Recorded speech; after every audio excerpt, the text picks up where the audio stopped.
Welcome to Lair of the Alchemist in another edition of Midweek Maiden. For this episode, I have a special guest with me, and we are going to be listing our 5 favorite Iron Maiden B-sides, as well as just talking about Iron Maiden B-sides in general and our history with them. So joining me here to discuss this, and he's been here at the Lair before, he's been here at Midweek Maiden before, is Mattias Reinholdsson. So Mattias, thank you for joining us here at the Lair again. Thank you very much for having me. Another edition here of Midweek Maiden. All right. Okay, so Iron Maiden and B-sides. For those who may not know, B-side was back in the day.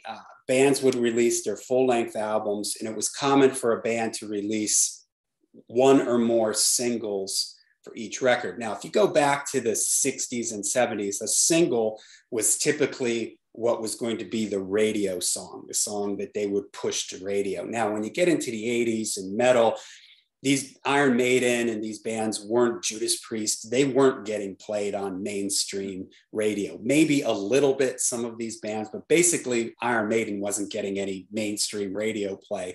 So when they released singles, it was a little bit of a different mindset for them. And they, I guess, always would put out a B-side that was something that wasn't on the record. It would usually be one of, 3 things. You either had a live cut that wasn't on any of the records. You had them doing a cover song, which was very common across a lot of these and unique for Iron Maiden. Or you had them doing, at times, they would occasionally do like a remix version where maybe Bruce sang one of the Paul Di'Anno era songs.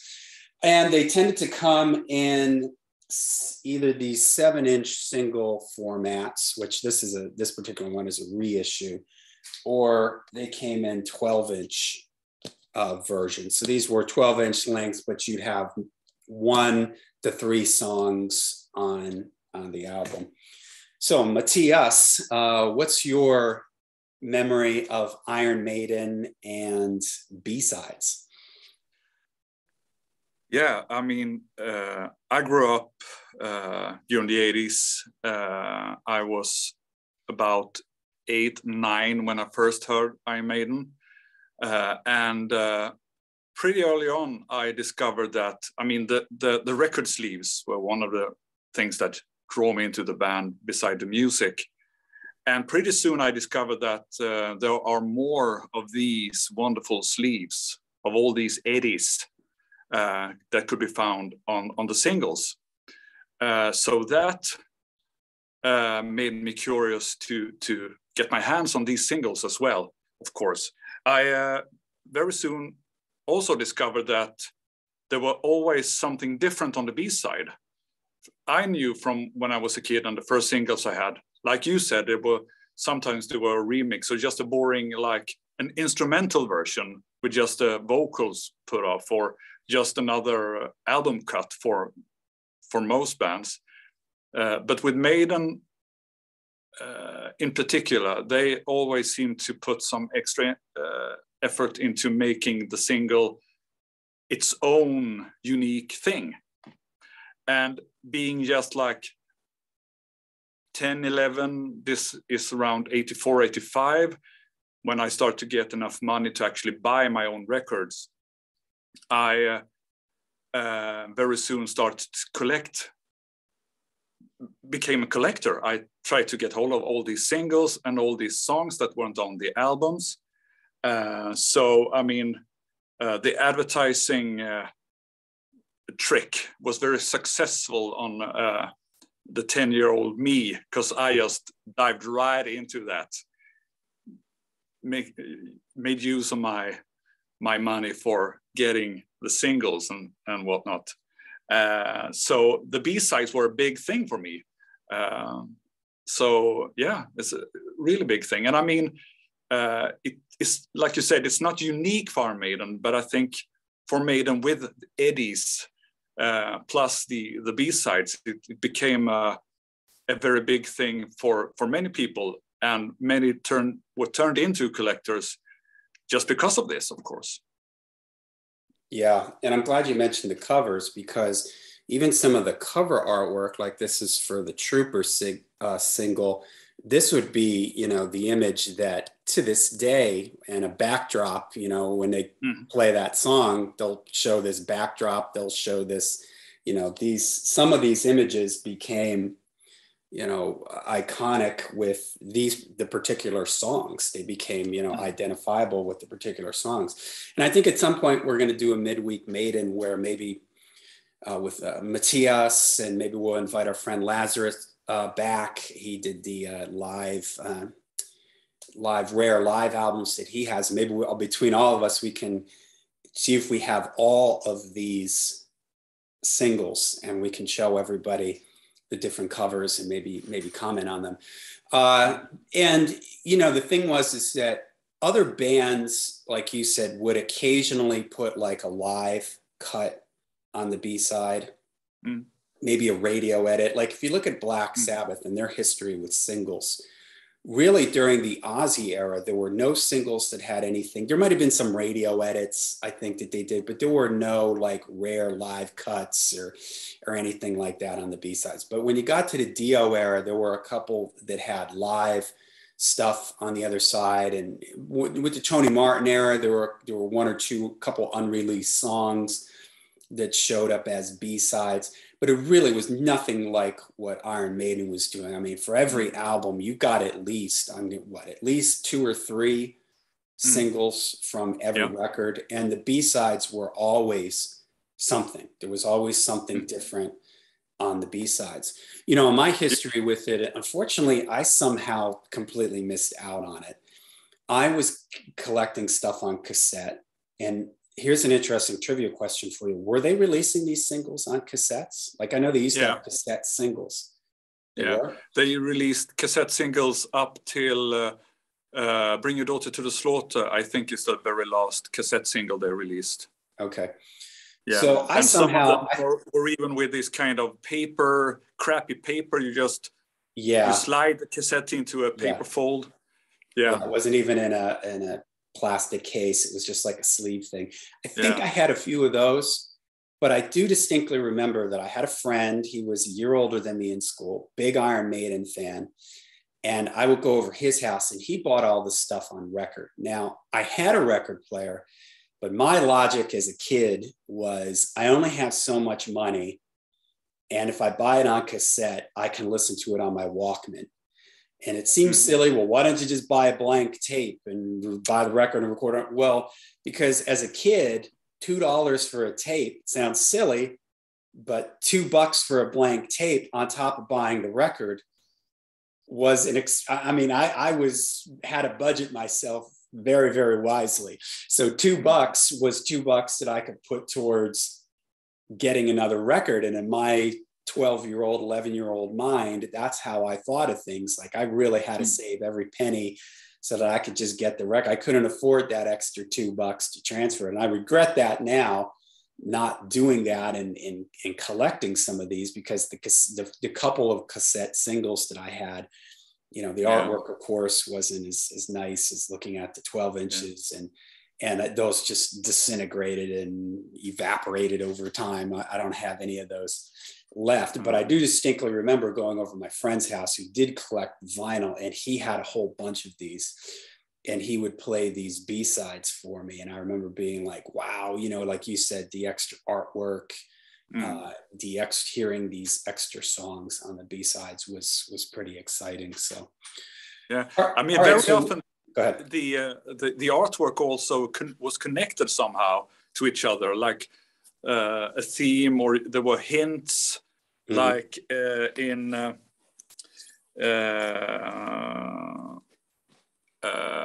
on the Flight of Icarus single, for example, where there's this little, that one with the flamethrower. Yeah. In the sky, there's a little cube, just way back, and that is supposedly the cell in which Eddie is on the Piece of Mind cover.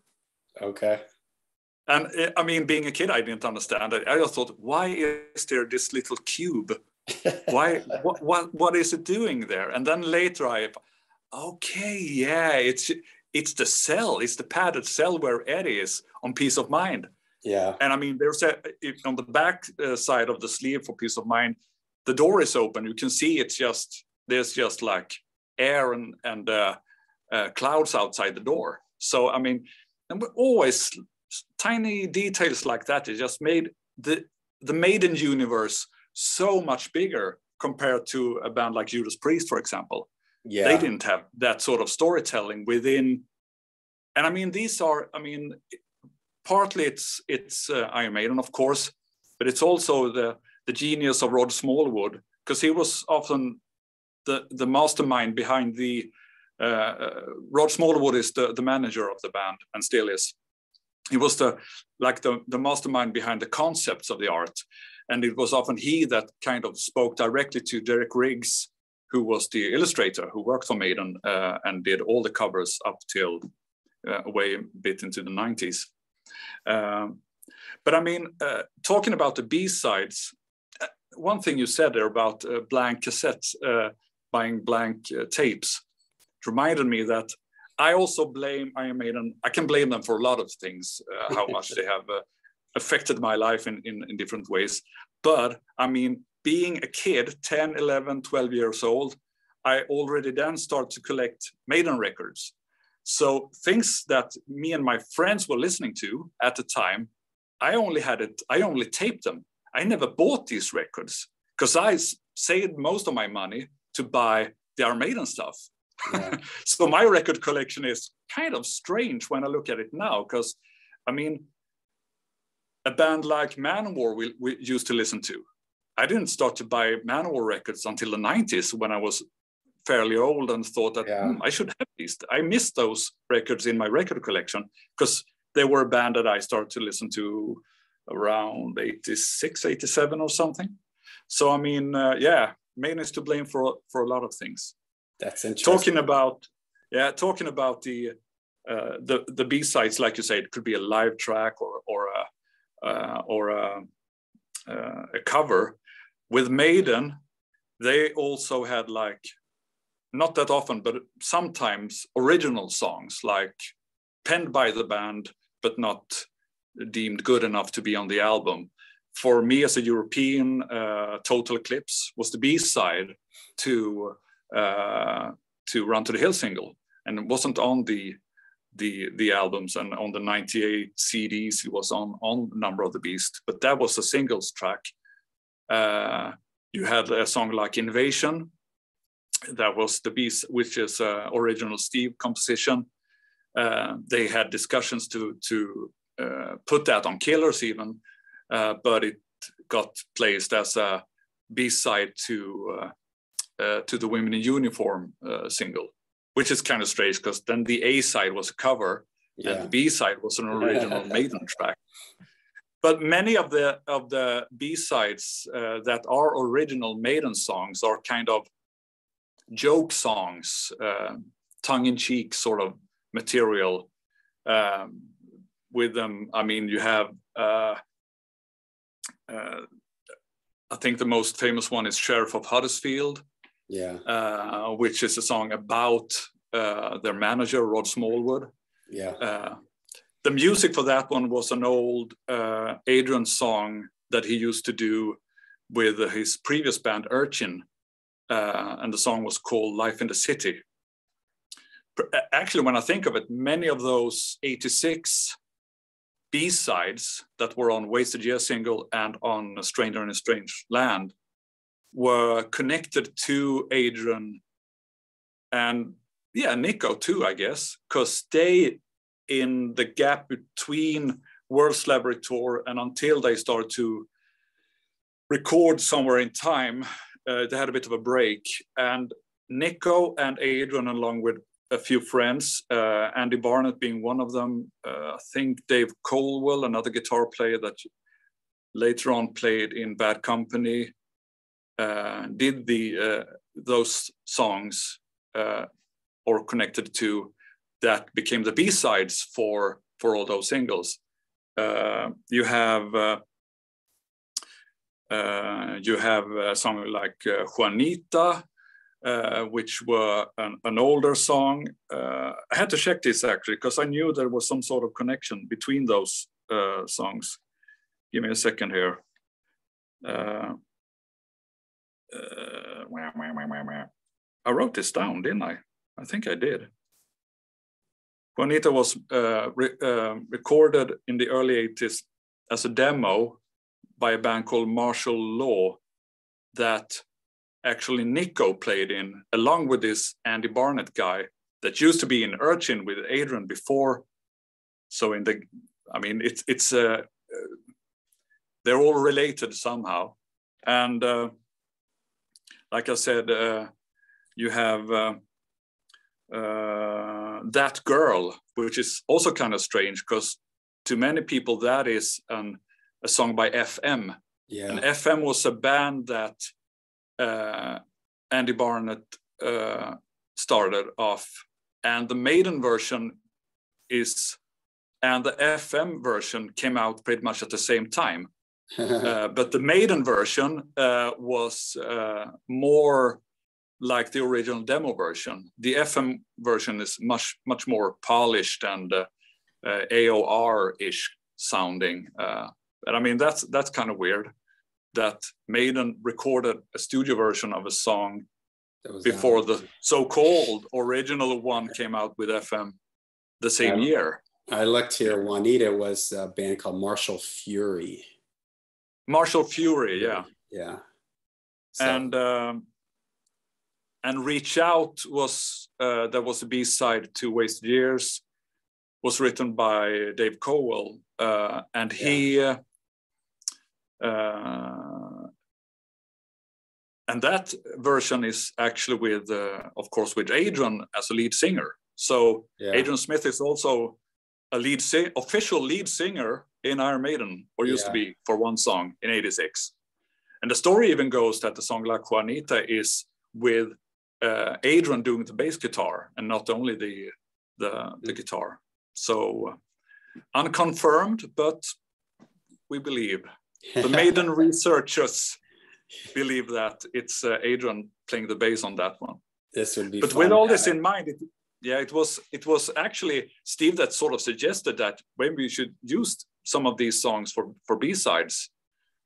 I mean, that's kind of neat of him. Maybe we'll have an episode where we go down all these singles and we can tell the stories behind all of them, because it is very interesting when you start looking into it. The different stuff. Yeah.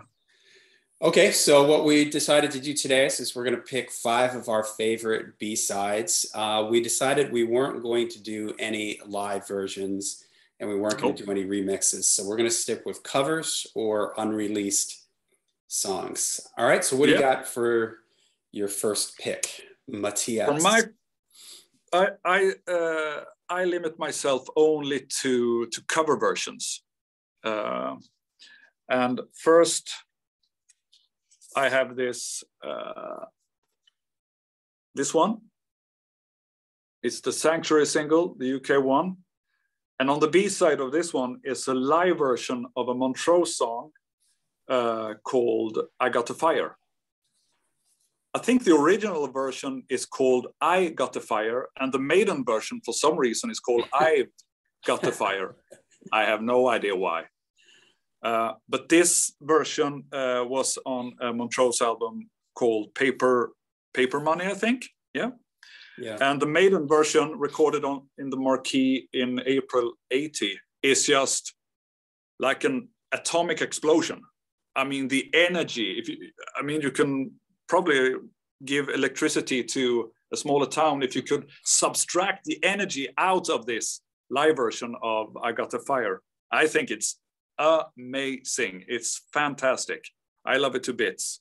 And like I said, it's a cover song, but a live cut. They did a re-recording with Bruce in '83, but I don't think that is anywhere near as good as the live version that's on the B-side of Sanctuary. Over to you. Yeah. All right. My first one is from 1980 and the Running Free single. And the B-side for this is Burning Ambition. Now, this was a not a cover. This is a Steve Harris penned number. And I think it's, I can see how it didn't make the record. It probably doesn't deserve to be on the album, but it's fun hearing another song with Paul Di'Anno on it. It's a little maybe too upbeat and happy sounding for Iron Maiden, but I like the guitar kind of main line on it. I do like Paul's vocal delivery on it. I think it's better than Invasion. I think Invasion is just a song that's not very well written, even though that's a little maybe heavier in the theme of the song and what they're trying to do. But this is a good, fun, melodic rock song. And it's just cool to have this extra thing from this era of the band, from the Paul Di'Anno era. Yeah. So I've always liked this sort of hidden gem from that era. Yeah, there are two interesting things about Burning Ambition. The first is that it's supposedly the first song that Steve ever wrote, basically. Not in Iron Maiden at the time. He was in a band named Smiler. But they didn't seem to like it a bit. They thought the story goes that someone said it got too many time changes in it.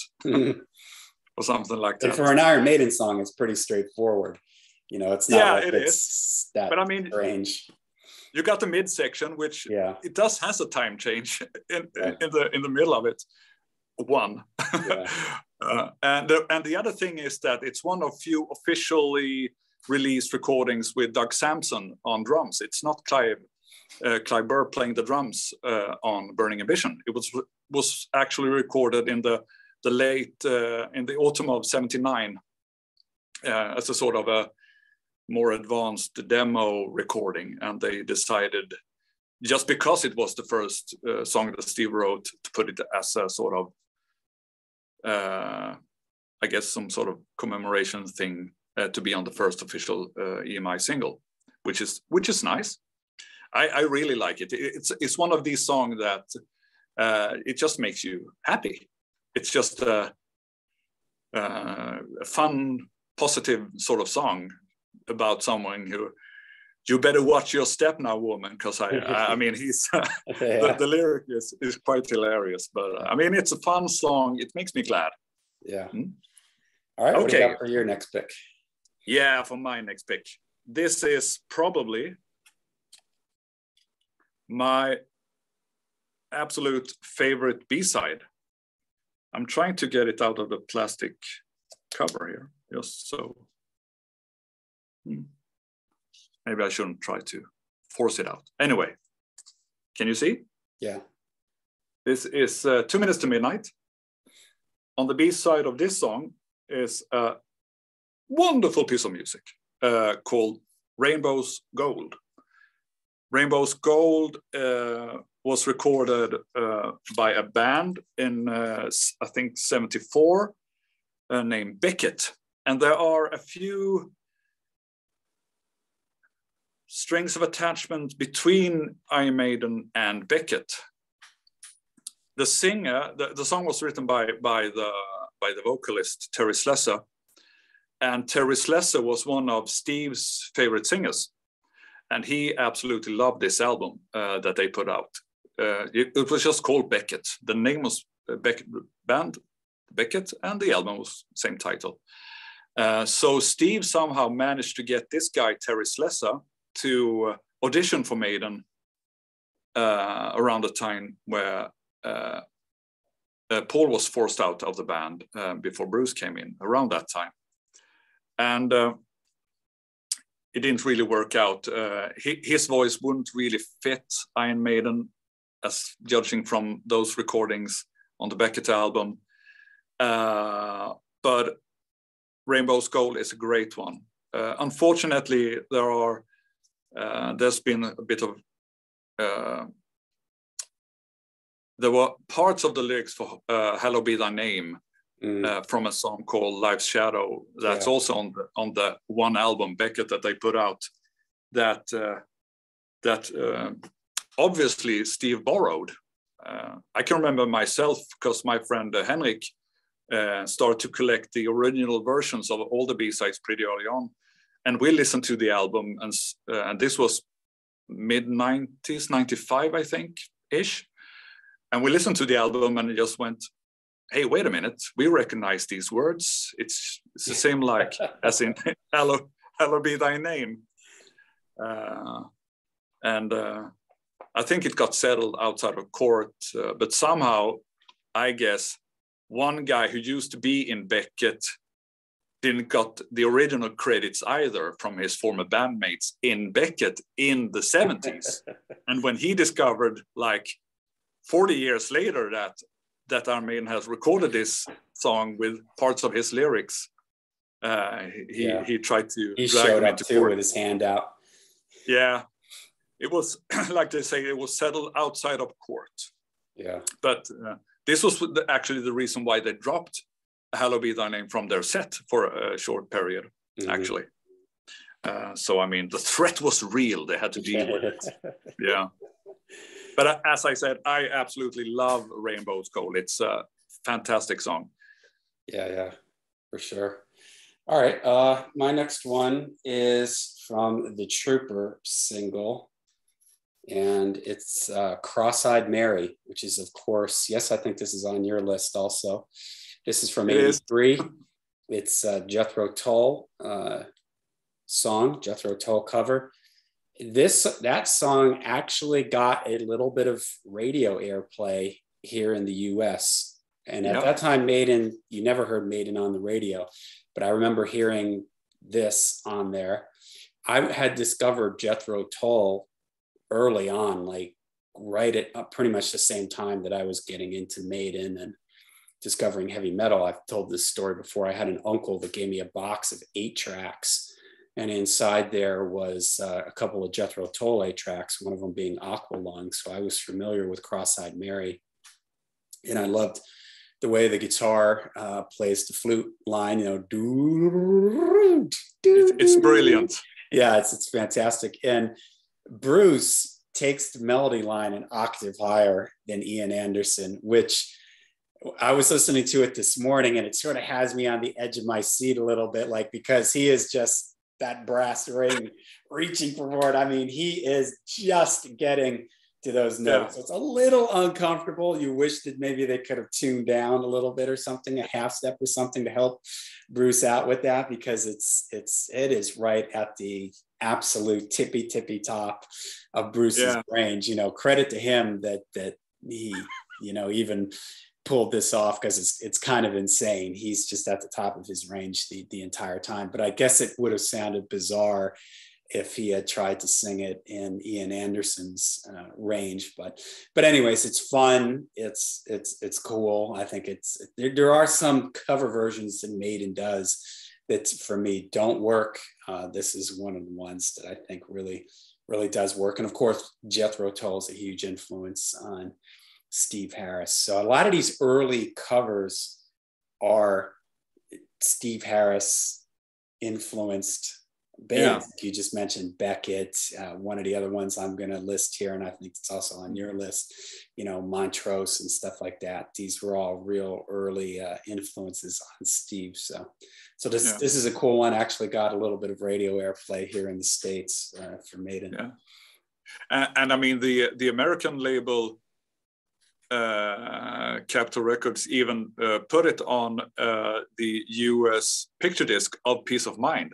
It's on the full-length picture disc.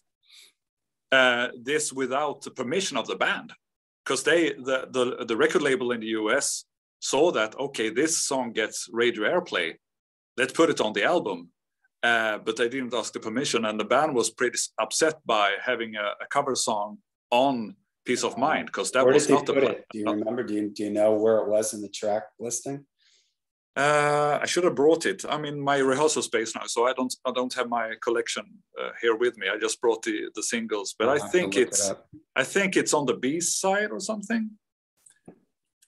It's really strange, but even the cover for the disc had a sticker saying including Cross-eyed Mary. Which is kind of funny. And you talk about Steve, of course. Jethro Tull is a huge influence on Steve Harris, but also on Bruce, of course. And Bruce have said, because he's been asked about why he had to sing in this very high pitch, but apparently they did ask him. Like, he wasn't in the studio that day when they did the backing tracks, and I think Steve asked him, "Is this key okay?" And Steve and Bruce just thought, "Yeah, that'll be fine." But it wasn't until he was there and all the tracks were recorded and he was just putting down the final. Yeah, and it's like, okay, this is really high. I mean, the screams, the very last ones, it's like, it's insane. Like you say, you're on the edge of your seat because can he pull it off? And yeah, he does, but it's insane. But it's a really good version. And I'm talking about the influences. For me, listening to all these songs, it made me curious. Okay, what's that? I mean, Steve used to name check all these like progressive bands, and he often mentioned, as Bruce did, Jethro Tull, but it didn't really. As a kid, I never got into them. And it took me quite a few years to finally start to appreciate Jethro Tull. I would say I haven't really been listening to them until I was way over 25, 30. Another fun thing about being a kid, I knew nothing about Jethro Tull when I got this. And my 12-inch maxi single super sound version from Germany, it doesn't say anywhere on the sleeve that this is a Jethro Tull song, but it says I. Anderson. Yeah. And to me, being I must have been like 11 when I bought this one. To me, Anderson is a Swedish name, Andersson. Yeah. So I just thought, why have they recorded this song written by a Swede? So that took a few years before I discovered, okay, Ian Anderson. That's the songwriter of Jethro Tull. Oh, yeah. Really funny. Really funny. I just looked, the Peace of Mind picture disc album has Cross-Eyed Mary as the last song on side A. So after side A. Die With Your Boots On, it puts Cross-Eyed Mary. All right, so what do you got for your next pick? My next pick is this one, Aces High, and on the B side we have King of Twilight. King of Twilight was recorded by a band called Nectar.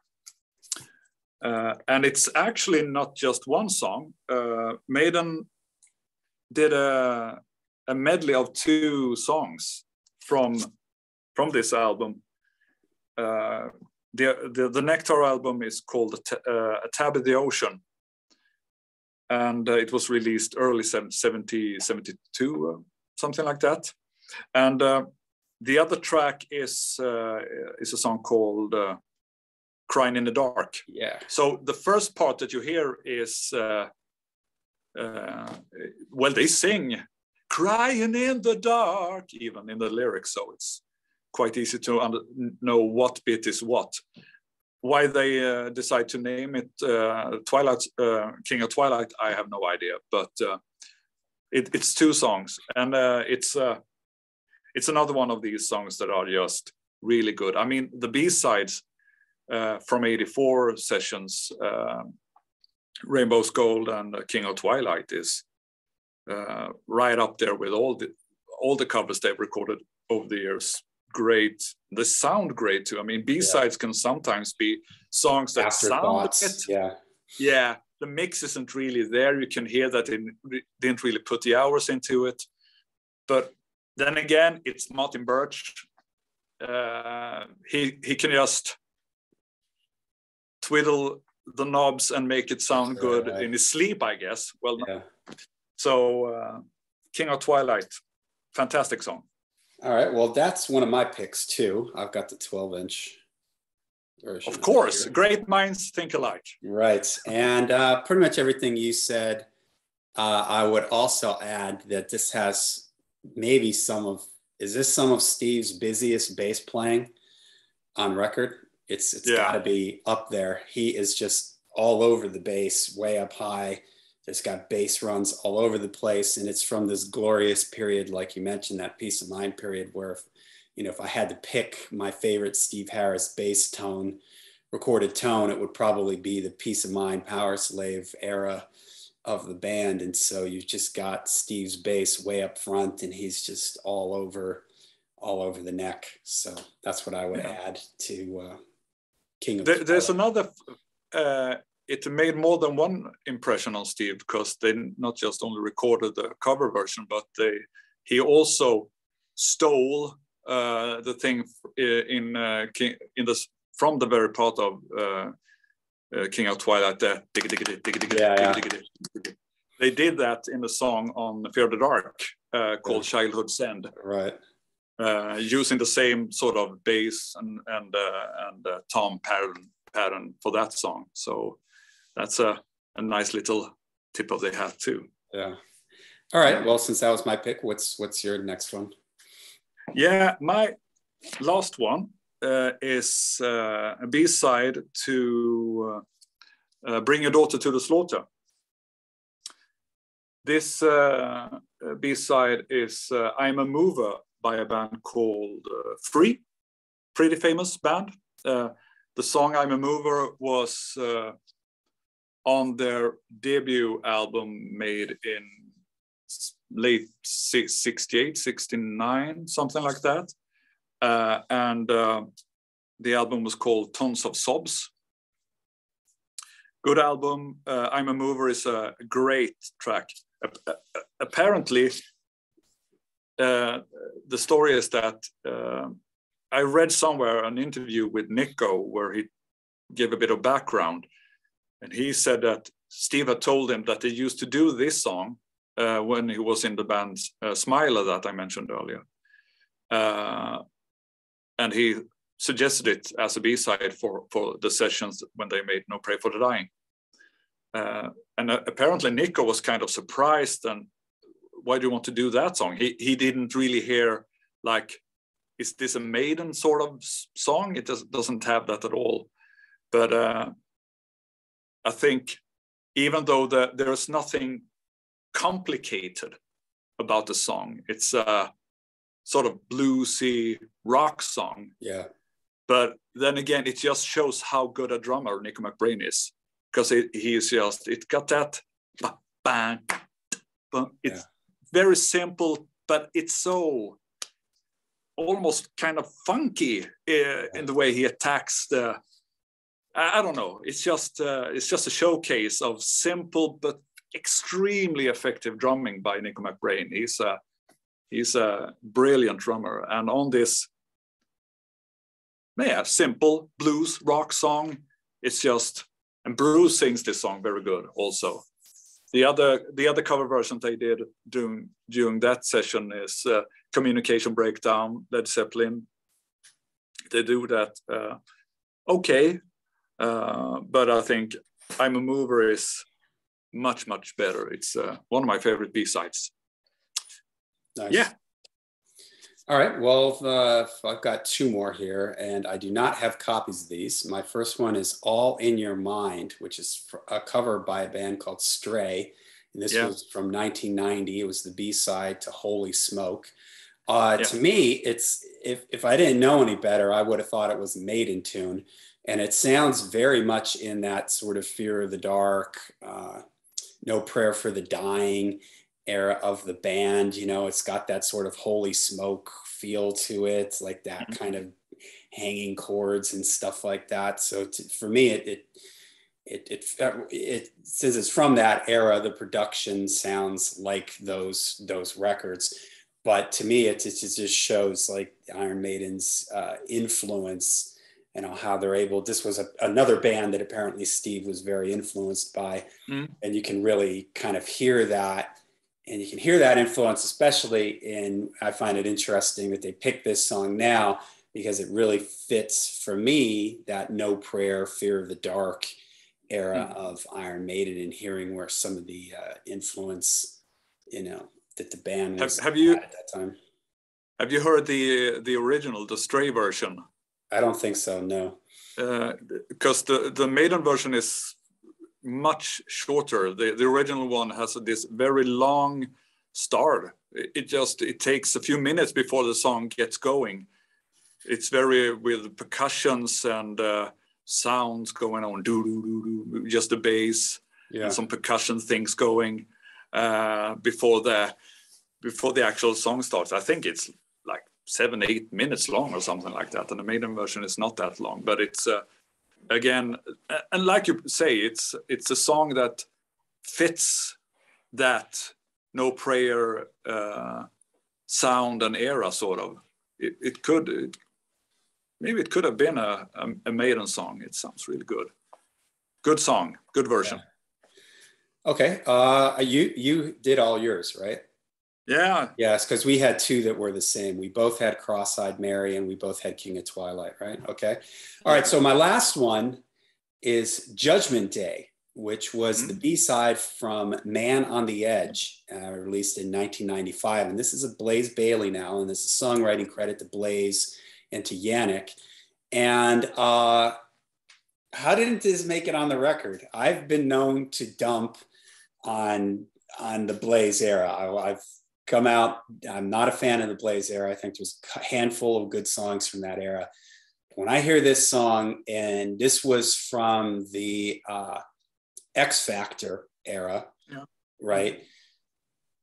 And when I first heard it and was preparing this, I thought, well, maybe this was from Virtual 11 because it has a Future Reel vibe to it. It's got sort of that fast, like driving Future Reel feel to it. And I thought, well, maybe there are two songs that were too similar. But then I was like, wait a minute, this is when I researched it. I was like, this was from the X Factor era. How did this not make it onto the record? And it really, this could have been, in my opinion, like a lead-off single from the record. It could have been the opening track on the record. And it makes me realize how off the gut instincts were. We're going to say Steve Harris, because I'm assuming it's Steve that's making these final decisions, that Steve's gut instincts, his musical radar was off during this era by the fact that this song didn't make it onto the record. It reminds me of when we were doing I did a Judas Priest deep cuts episode a while back, and I picked Cathedral Spires from the Ripper era. And I was shocked when I looked and saw that I just assumed that song was in their set list for that tour. And when I looked and saw that it wasn't, I was like, the same reaction, like it affirmed to me that the band's judgment was just off at that time, that they wouldn't put Cathedral Spires into their live show. And for a lot of people, that's their favorite Ripper era Judas Priest song. And this is the same thing. I hear this and I'm like, man, this is killer. This should have been on the record. This shows how it could have worked better with Blaze. Excuse me. My thing with the Blaze era is that it feels like there's songs that work with Blaze, like Future Reel. I mentioned Future Reel, something like Sign of the Cross, maybe Klansman. But there's a lot of songs that just sound awkward, like Blaze wasn't used properly. But this is a song where it's like, yeah, why didn't they do more of this? Sounds more like Blaze is able to wrap his head around this, wrap his voice around this. And it just makes me think what could have been with the Blaze era. The Blaze era could have worked better if there were more songs like this. And maybe it's the fact that it's Blaze and Yannick. And maybe the other Harris penned stuff was sort of boxing Blaze into a area that he wasn't comfortable. It didn't work with his voice or something. I don't know. That's probably a whole nother topic for a whole nother video. But the bottom line is that I love this song. It totally works. It should have been on the proper album. What were they thinking? I have no idea. I remember when I heard the single and heard these songs, the B-sides, there are two other original cuts that didn't make it onto X Factor, and that is I Live My Way, which is not good. And Dave song called Justice of the Peace, which isn't great. But Judgment Day is fantastic. And like you say, it should have been on the album, listening to the album when it came out. And where couldn't they have fitted a song like Judgment Day? It's I mean, that they didn't put Invasion on Killers was an as good choice as it's a bad choice to not put Judgment Day on X Factor. It's just bewildering and confusing. I don't understand that. It's a great song. It should have been on the album. Period. Right. Yeah. All right. Well, there you go. There's our picks. And just so everybody knows that Maiden did put out best of the B. I just assumed that they played with the word, but best of the B-sides.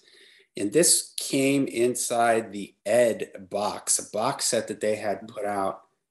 I don't know when that came out, probably a good 15 years ago. It also had BBC Archives and Beast over Hammersmith. But I believe you can, I bought these all separate. I never bought that Ed box when it came out. And over time, I was able to buy these separately. So this, I think, has pretty much all the B-sides on it. It's a double disc set. So if you're interested in hearing some of the B-sides and you're not a vinyl collector, you can pick this up, look for it on eBay. It's easy to find. Yeah, I think it's on Spotify too. I don't think this is. The Beast over Hammersmith and the BBC Archives are, but the best of the B-sides, I don't, at least not in the US version of Spotify. I know sometimes territories. For some reason, I mean, it's on CD, so I know that it's limited to how many songs you can cram into it. But for some strange reason, the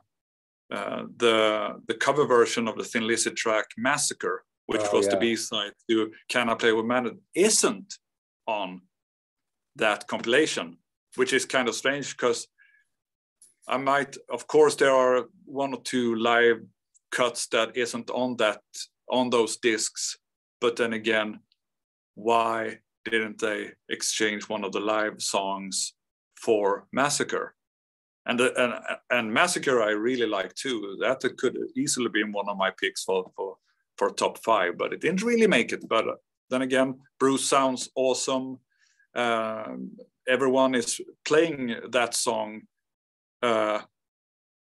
with same conviction as they would perform their own material. Sometimes you can hear for the B-side that they haven't really rehearsed it that much, but with Massacre it just sounds as professional as any Maiden cut, I would say. But it's a great collection.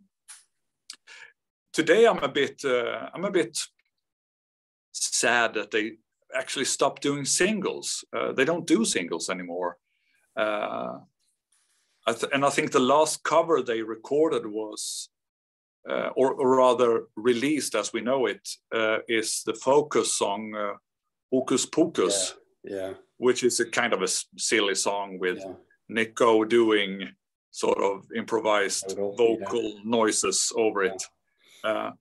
But if memory serves me right, there are sources that claim that during those sessions in 2006, they also recorded another Lizzy song, Angel of Death, and they also recorded a version of Tush, the ZZ Top song. And Tush is a song that they sometimes did as a encore after the encore in the early 80s.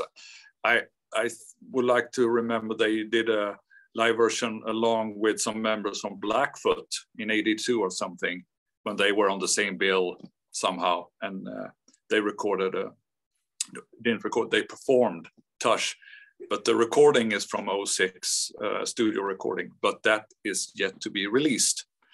So please, Iron Maiden, if you are watching this, what are you guys doing? Get back to release singles, do it properly, and record covers. Do you hear me? We don't need any more live cuts. Keep those for your. Do you see? Well, there you go. Mattias has the last word here, and he's put it straight. He's set the record straight here. So, damn it. Okay, well, thank you. Thanks, Mattias, for joining me here at the Lair of the Alchemist. I forgot to mention at the beginning of the show that Mattias has a YouTube channel called Maiden Stockholm, where him and Henrik, who's been here at the channel before, they go around and show you all the locations in and around Stockholm that Iron Maiden has played. Absolutely fascinating, all kinds of trivia and history. I will link that down below in the description. Let us know in the description down below what some of your favorite Iron Maiden B-sides are. And thanks again. And until we see you again, make sure you stay heavy, stay metal, and up the irons.